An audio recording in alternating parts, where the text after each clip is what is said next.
Are you looking to start your podcast in the next 30 days? Well, today we're going to be going over everything you need to know to make sure that you can actually hit that deadline. We're going to be talking about all of those tips and tricks and things that, are going to end up getting in your way and the things that are actually going to help you achieve it. Our goal for this episode is to help you avoid all of those little mistakes that people tend to make when they launch their first or second podcast. And we want you to get through these 30 days with something really strong that you don't have to just go back and redo later on after you've learned these lessons yourselves. So definitely stay tuned. Welcome to Podcast Support, the show where we tackle the questions every podcaster needs answered to grow a successful show. Whether you're just starting out or scaling an existing audience, we break down the roadblocks, share practical strategies, and give you step-by-step answers so you can spend less time guessing and more time building the podcast that you want. Thank you for contacting Podcast Support.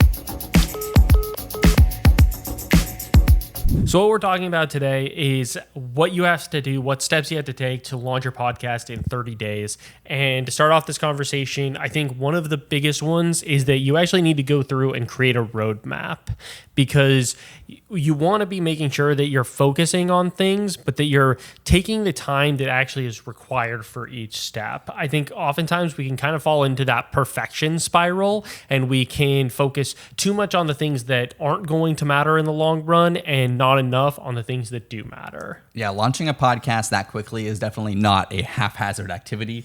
It's not something that you improv or that you just sort of willy-nilly go about. This is something that is a very structured process that requires that you make really specific choices over the course of those 30 days so that you're going to really put yourself in a good position to launch on a strong footing and be able to, achieve your podcast dreams. Yeah, for sure. And so when I'm thinking about what things are going to be placed on that on that roadmap, then, some of the things that come to mind are making sure that your title, description, thumbnails, that those three things are really in place and that they're going to be really strong for you to post with. And then the other type of thing is making sure that you are actually going through and getting some repetition of practicing your podcast. You don't want to, especially if you're doing interviews, you don't want to just go and interview your first guest and that's the first thing that you do with this podcast. You want to make sure that you're in a flow, that you understand the technology, that you understand, how you're coming across on screen. You want to check all of those things first. So it's important to set time aside for each of those. Yeah, if you wanted to get really self-conscious about your podcast really fast and want to quit, go ahead and do your first interview as your first episode. Yeah, that's going to make it's going to feel miserable. It's going to make you question whether or not this is what you want to do.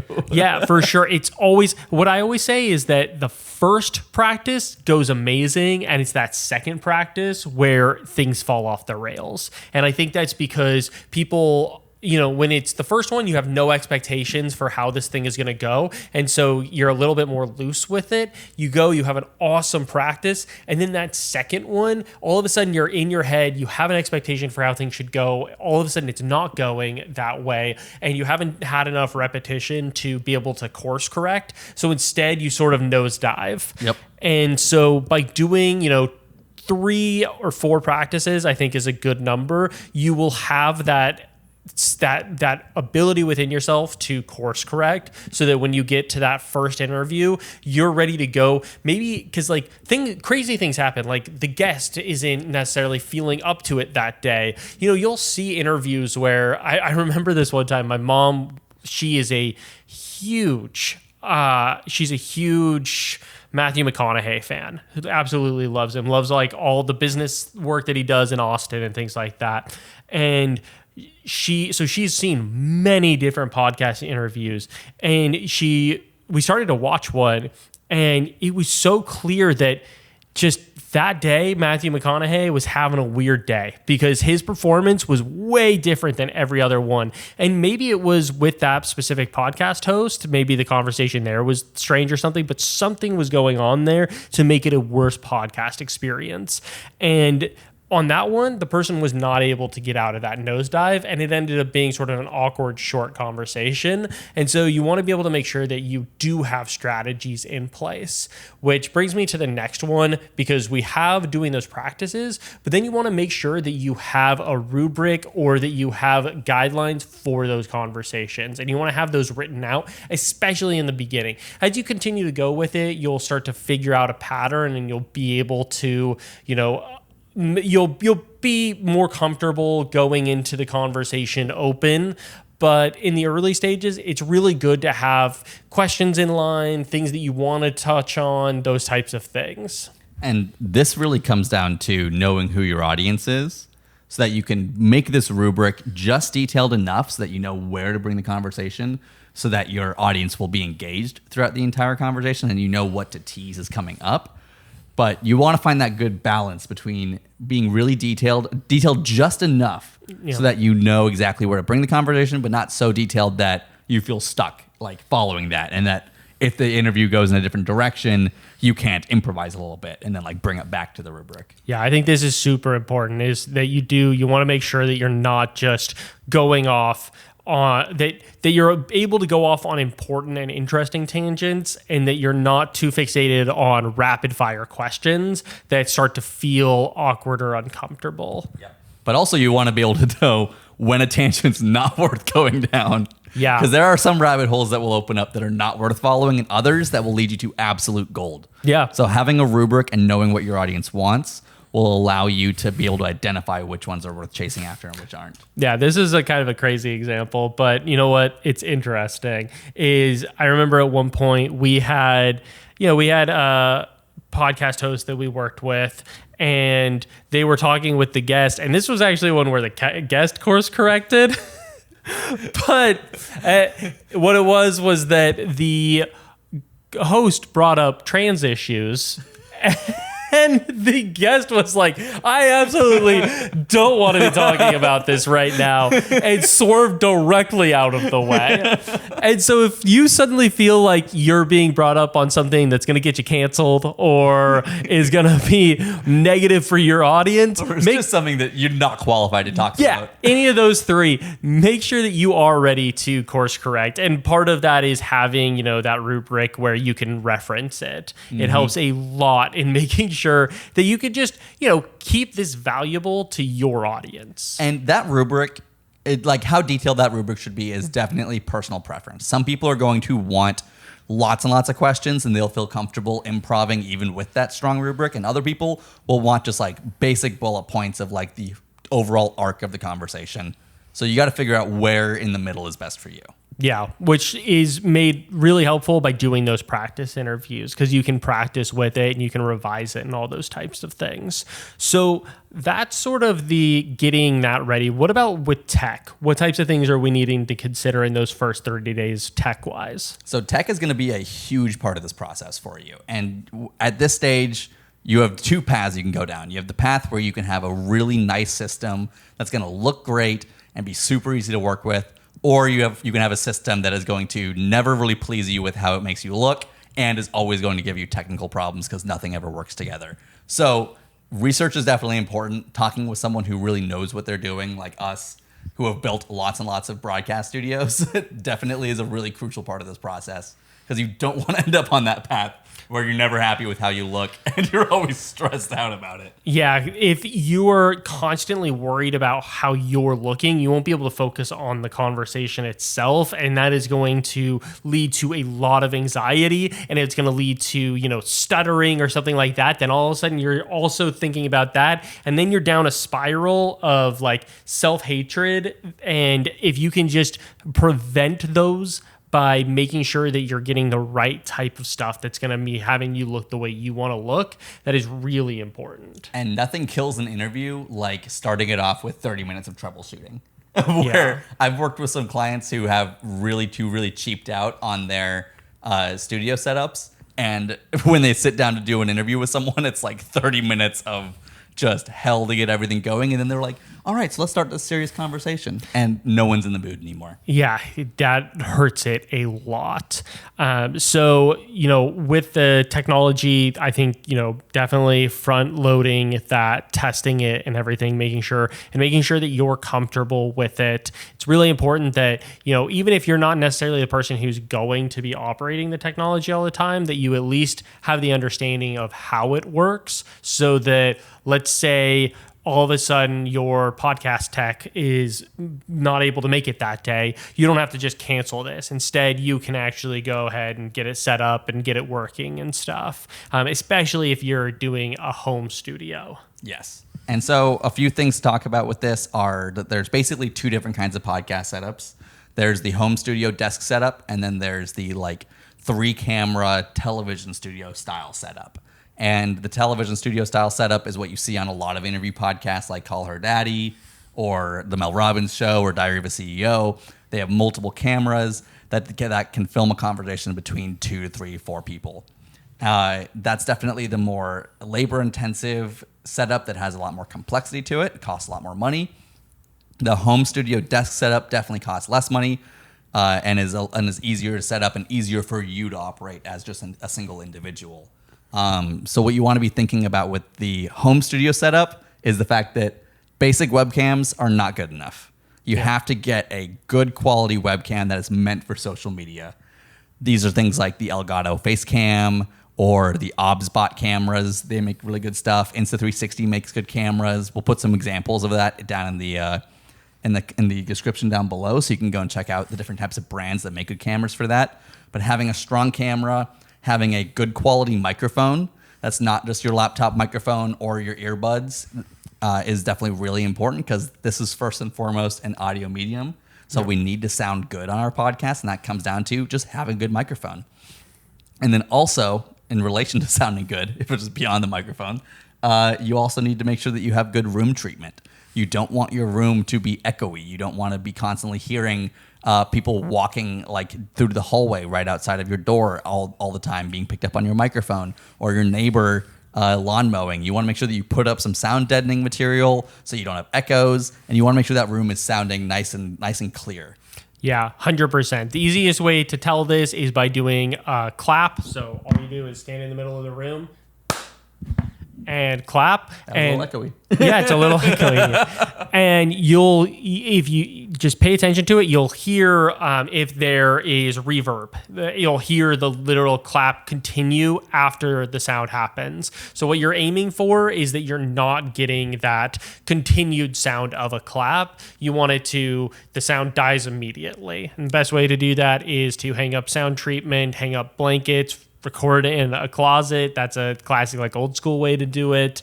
But there's a lot of good sound treatment out there nowadays. For me, I found this cool website where they do artistic looking sound treatment and stuff that you can put up, and I love that. That's really cool.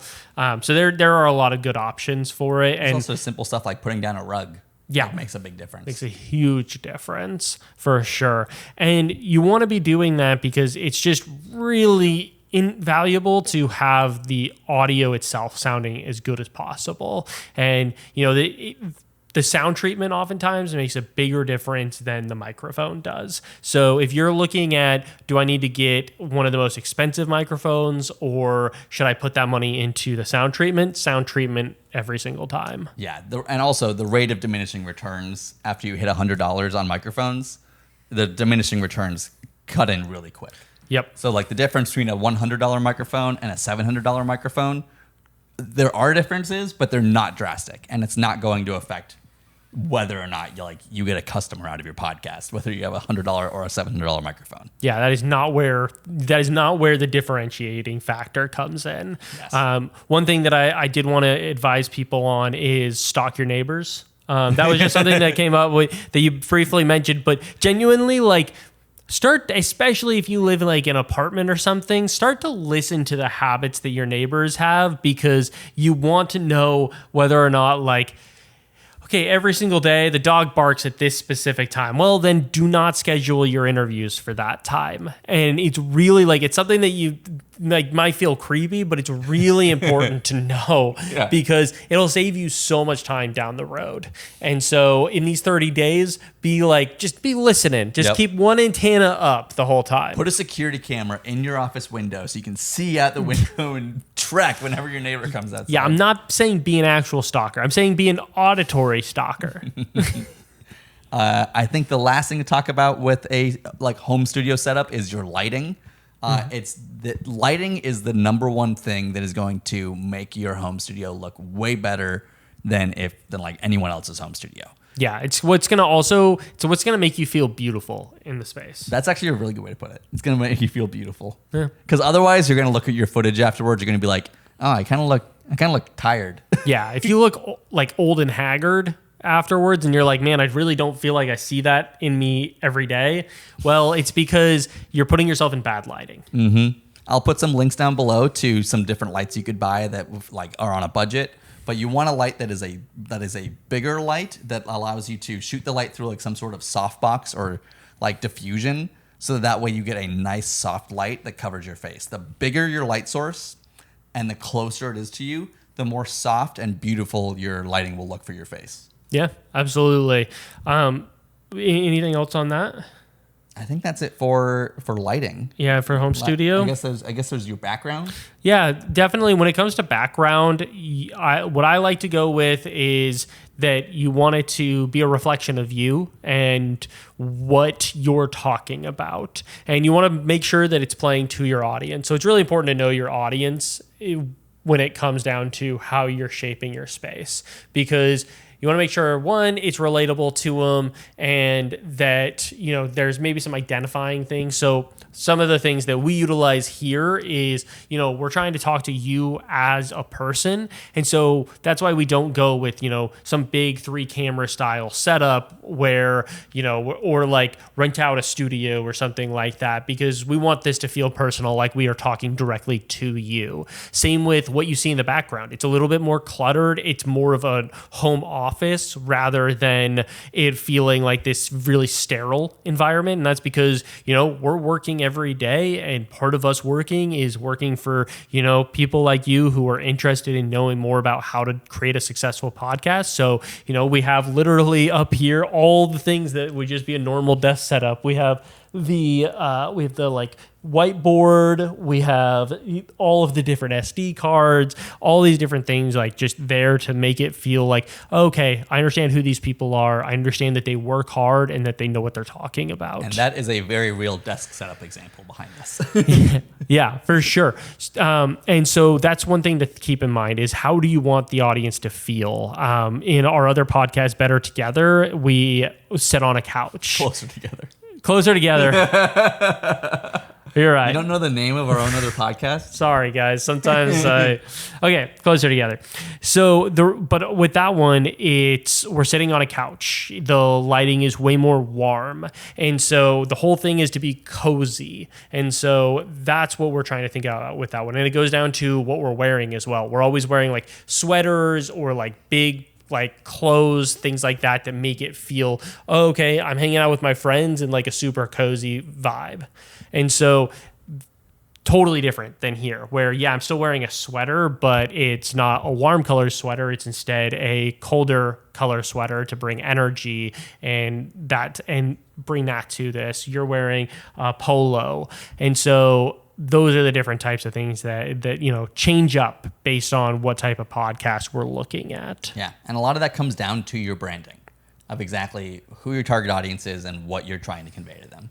Yep, absolutely, which is a good segue into figuring out target audience, because, those 30 days, they're going to happen fast, and you want to be able to make sure that you actually know how to talk to your target audience by the time you're recording, which is not going to happen at day 30. If we're launching this podcast in 30 days, then that's probably going to happen in week 3 that you're recording your first podcast, if not a little bit earlier.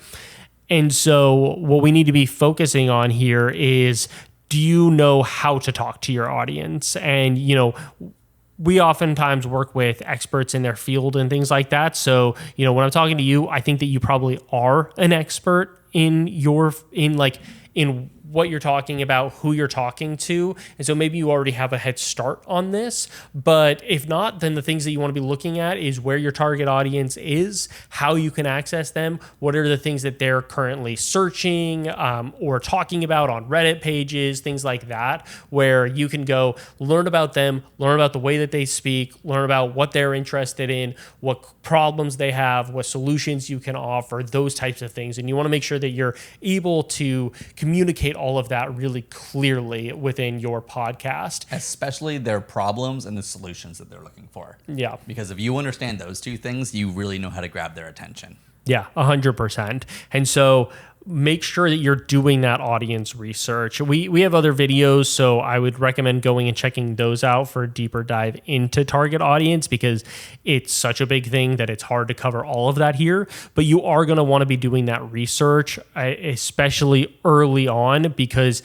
it's going to help determine what the name of the podcast is, what type of clothing, literally everything. It comes down to who your target audience is and how you can be relatable to them. Because the entire point of this podcast is to communicate with your target audience. You don't want to be too general. You don't want to be making content that does not specifically relate to them. We did have a client who had a specific target audience that, like, they had a dedicated target audience that was really interested in them for a specific topic. And then when AI started booming, they wanted to talk about AI. And their audience was not down for a conversation about AI. They were not interested in that topic. It plummeted every time. Yes. And so really focusing in on this is what my audience wants from me and niching down on that. That doesn't mean that you talk about the exact same thing every single time you do your podcast. Within your industry, there are lots of different topics you can bring up that can all relate towards the problems and solutions that your target audience is looking for.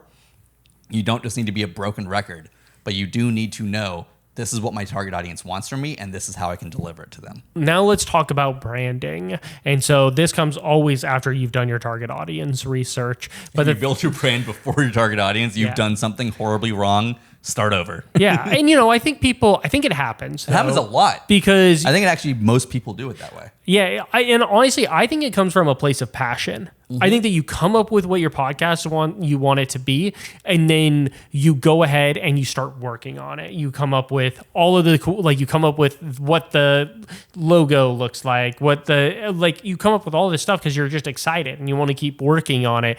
But it's really important to make sure that you, because let's be honest, doing research isn't always the most fun. It's never fun. Name one time research is fun.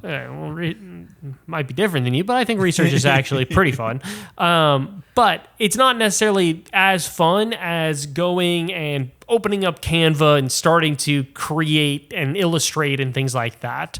And so if that's the case for you, you got to challenge yourself to do the audience research first, because it will go a long ways in helping you identify what your branding should be and what successful branding will look like.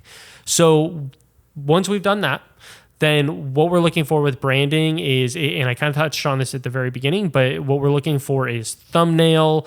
You're looking at what your captions, what your titles are going to look like. You're looking at the what colors you're going to use within your main primary cover image for the podcast, all those types of things. And there are a lot of different strategies, but what I tend to do is look at competitors in the space, look at, if there are defining colors or art styles or anything like that. And then you have to decide, okay, do I want to be a part of the pack or do I want to be against it?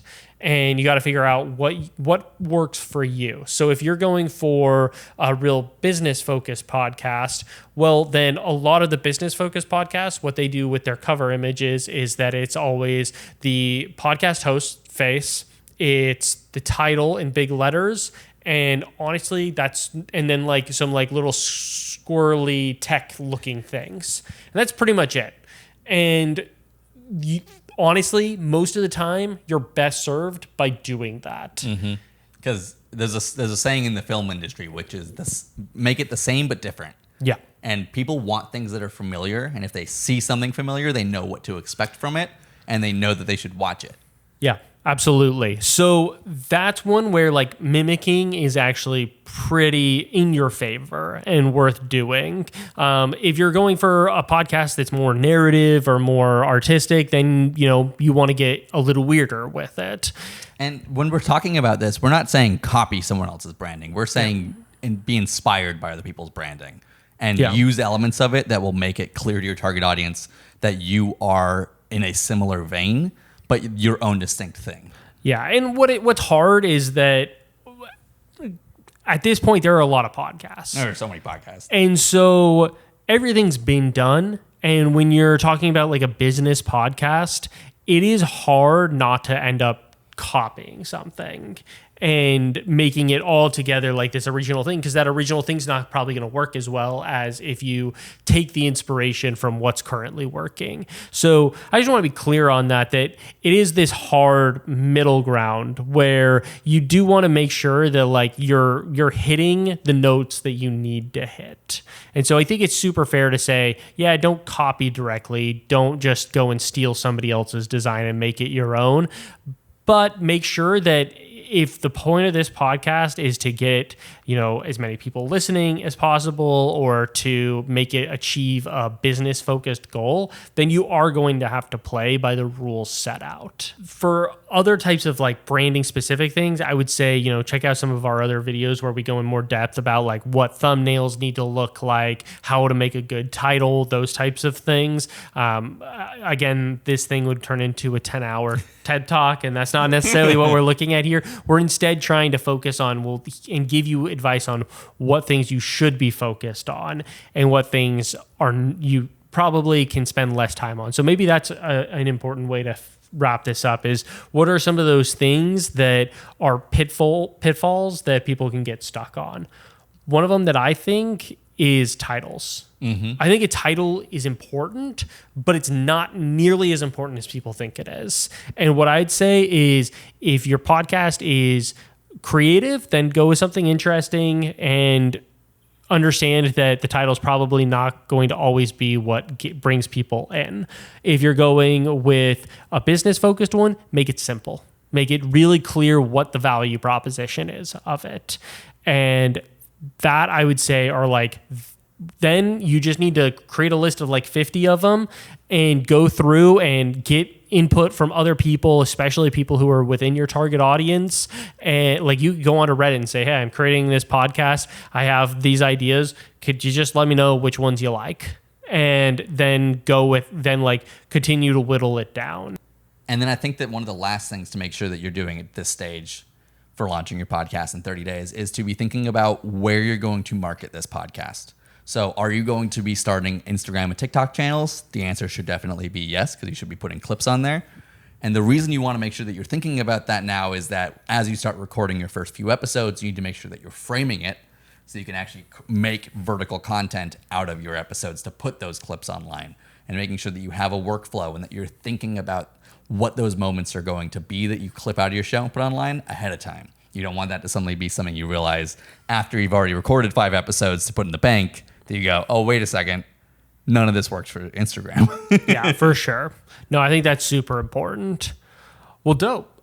So I think if we, bring all of this home, the things to focus on are target audience, making sure that you have some experience running the podcast, making sure that all the tech works, all of those things work together. Get those practice reps in. Yeah. Focus on the branding of the podcast. And if you focus on those 3 main things, you're going to be in really good shape. If you follow this process, you absolutely can launch a podcast within 30 days. And it takes a little bit of work. It takes some organization, but it's really worth it to go through all these steps, because otherwise you end up having to just redo everything down the line when you suddenly realize what mistakes you've made. So definitely recommend that you follow these steps as you put your podcast together, and really excited to see what you can make in the next 30 days. Thank you for contacting Podcast